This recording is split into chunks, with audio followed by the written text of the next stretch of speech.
Not so long ago, I said the Austin 7 was the cutest car in the world and said you had a heart of stone if you didn't agree with me. I'm going to have to revise that opinion because today I've been driving this. And if you don't know what this is, it's a Suzuki SC100 Whizzkid. This particular Whizzkid is from 1982, the final year of production. The Whizzkid is one of those rare things. It's a K car that escaped Japan, and it was incredibly popular here in the UK when they sold them from about 1978 until the end of production in 1982. The British importer was a company called Heron, and they brought in 4,696 of these things until production ended. And if they kept on building them, they'd have kept on selling them, because compared with European cars of the day, this thing was just so different. And we're going to get into that in a second. It's easy to forget how big cars have got these days, especially when you compare it to something like this. In order to comply with K regulations, cars that are going to be allowed to drive in urban areas in Japan have to be under a certain size. In 1949, when the regulation came in, it was 2.8 metres. I mean, that's like that big. Now it's 3.4 metres as of 1998. This one is 3.2, just under 3.2 metres long, which is extremely little. But it's a bit of a masterwork of packaging because there's loads of room for the driver and passenger. Back seat's not so great, and when you look at the engine, that is also kind of interesting, except it's not in there. If you've spotted the vents, you'll know it's in there.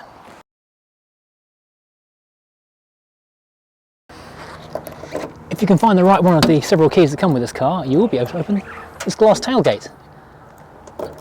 And that means you can put your shopping and your luggage straight onto the rear parcel shelf, if it's small enough, or into the back seat if you've got no rear passengers.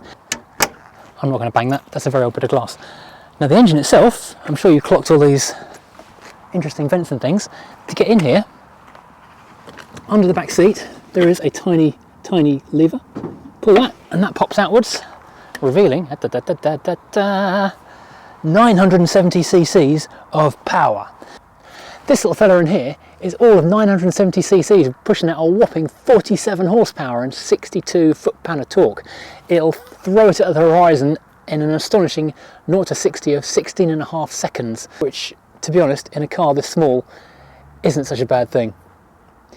People, for some reason, do seem to compare it to 911s quite a lot because it's rear-engined, but I think the comparison ends pretty much there when you say it's rear-engine, rear-wheel drive, because everything else is utterly different.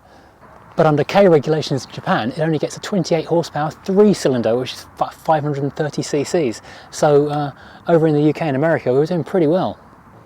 If you're a fan of nerdy facts, and I'm sure you are, this is the same engine they used in the SJ410 Jeep. UK models only came in GX spec. You might have seen the badge on the side of the car. This means you get a cigar lighter and reclining seats as standard.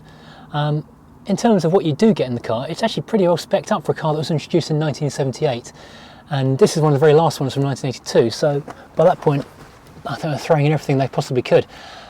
Compared to, say, an Opel Kadett or a Mark II Escort, this is pretty luxurious. You've got an ammeter, so your battery level. You have a built-in radio. I think it's only medium wave, so it's not going to do a lot of good these days. But you have a rear screen heater, which is, you know, something of a novelty almost back then. Often it was an optional extra. And you have actual effective demisting and comfort, because so many cars back in the 70s and early 80s, the fans were pretty much, well, they were there, but they didn't do a lot. This actually worked.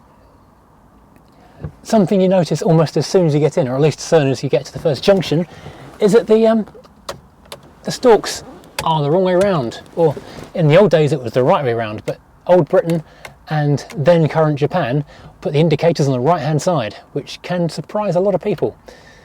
It's amazing how often you'll see a car driving into a roundabout with the wipers on instead of indicating. I don't know what this button is, but it's small and spring loaded, and it's on a bit of metal. Sitting in the driver's seat, you notice a few things about it straight away. First of all is how far away the pedals feel. You are really in like a race car position here. Even though your head is, and I'm 5'10", 5'11", and I'm almost touching the ceiling. If it wasn't for this pop-up sunroof, I would actually be touching the headlining with my head.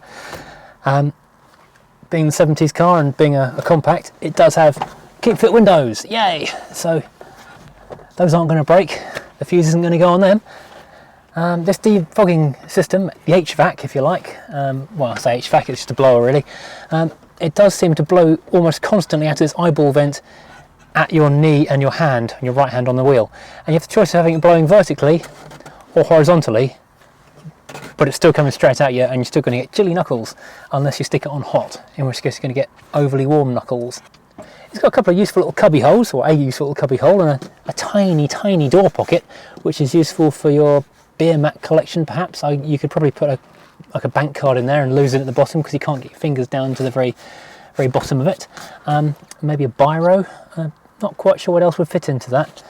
You could try and put your phone in there. Hang on, yeah, no, actually that's quite a good size for an iPhone, although yeah, it's even tight for an iPhone. This steering wheel looks like a race car steering wheel.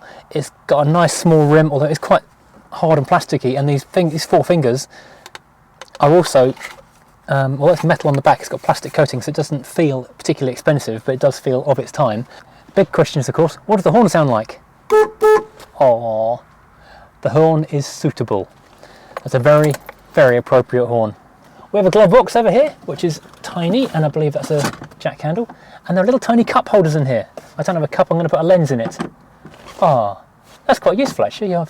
This is a great car for photographers because you can put 2 lenses in the back of the glove box holder. Ideal. I might go and trade in the Mercedes for one of these actually. Can't do that in a Merc. I'm going to try and get into the back seat of this thing. The front was quite comfortable. The back, yeah, I'm going to say less so. Whereas I was almost touching the ceiling in the front, I am actually touching, very much touching the ceiling in the back, and I've got no room for my knees. I don't think I can physically put the seat back far enough.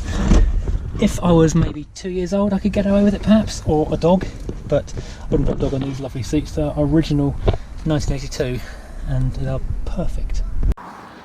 Now, under the bonnet, which is really a boot or a trunk or a front trunk or a trunk, oh that's good, you've basically got a spare wheel and a jack and enough space for the phone that wouldn't go into the door pocket. I mean, compared to a regular car, this is basically a space saver because it's a 145/70 R12, that's a 12-inch wheel, and it's only that wide. Unfortunately, the fuel tank is down underneath there, so there's no room for anything else. I think having a fuel tank under there is also a good incentive not to crash. Also under here, because this is the UK car with a bigger engine, the front bumper is counterweighted to make up for the balance of the heavier engine in the rear.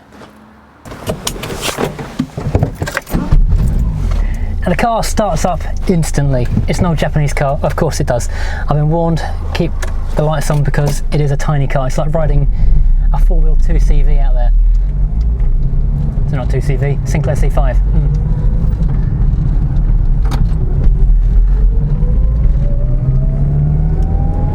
Now the steering is mega light. It's like super, super light because all the weight's in the back of the car. So there's not much over the wheels apart from that counterweight in the front bumper and the fuel tank, which is currently 3/4 full, and even that doesn't really do a lot. I don't know if I can turn this down a wee bit. It doesn't make a difference. The eyeball is blowing on my knuckles still. The gear shift is nice and easy. It's a 4-speed manual. What you notice straight away is that the first and second plane is off to the left. So when you get back in, you let go of it and it drops to its natural position, you're straight ahead for third. So if you're kind of used to a car that centralises itself in the middle and you start pushing over to the right for third, you're in for a bit of a surprise because it didn't go anywhere. It doesn't like being forced into second gear too soon when you're on the way down. Right hand indicator, of course.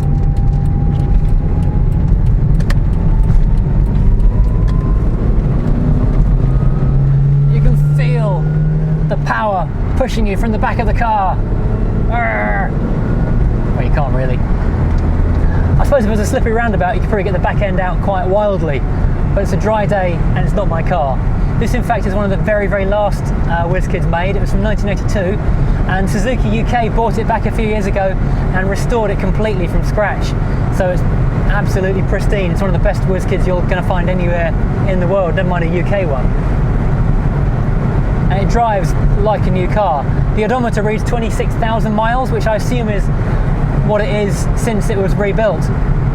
And it does feel tight. It feels like I'm driving a 26,000 mile car. The engine really does rev quite lively-ish. Lively? I'm not quite sure how that should go, really.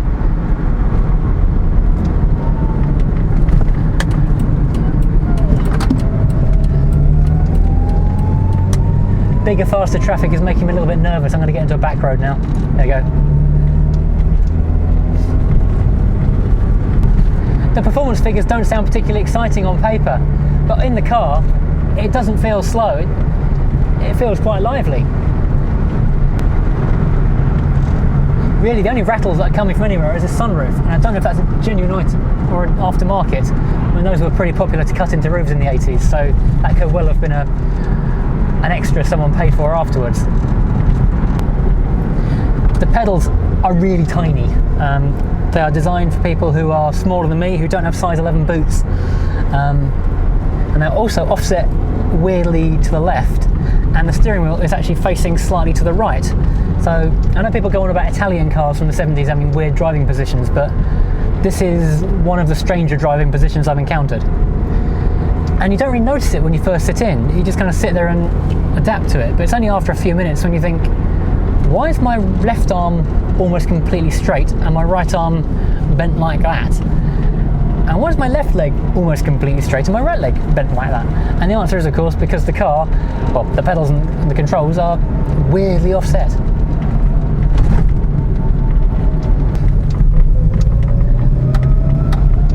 I don't know how well the microphone is picking this up, but I absolutely love that little kind of whine from the gearbox as we're slowing down. This is the kind of noise that reminds you of your childhood. But well, it does for me anyway, because this is the kind of car that was around when I was a child. If you were born in the 90s, this probably means nothing to you at all.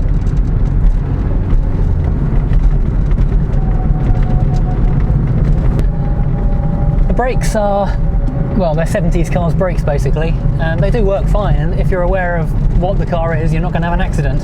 Everyone didn't die in the 70s after all. But if you jump in the car expecting them to be sharp as a brand new Nissan Micra or something, you're in for a surprise, or as sharp as a brand new Suzuki Ignis. It's a pretty more appropriate comparison.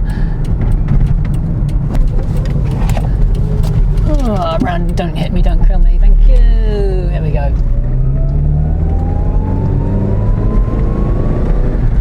That turning circle is fantastic, isn't it?